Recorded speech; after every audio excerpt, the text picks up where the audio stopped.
Hey guys, welcome back to another video.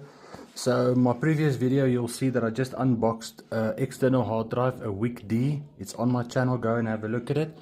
So now I'm just making a video.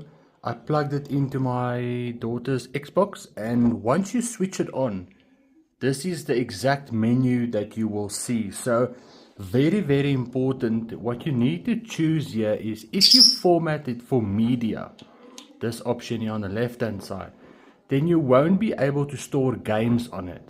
Very important, that's pictures, videos, stuff like that. So what I want to do is, that's what I said on my previous video as well, I want to use it for external games. So when she can move games to an external hard drive. So I plugged it in, I switched it on, and now I'm going to say use for games. So once you click on that, I'm just going to call it external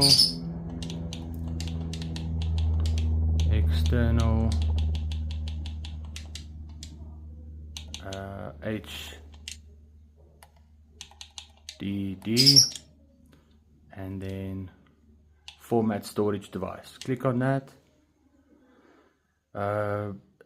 Then it says change where things are installed. So when you download games, by default, where must it install? So obviously on an external hard drive like this, she can't actually play Xbox Series S games. So I'm just going to say keep current locations. I'll go and change it afterwards.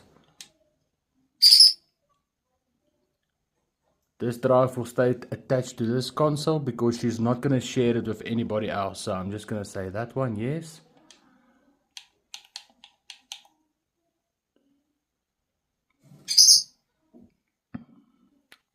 And there you go. So when you click on the settings, you'll see immediately, if you go to storage devices, and there we can see that it's already picked up there. So now she will be able to move games to the external as well as the internal.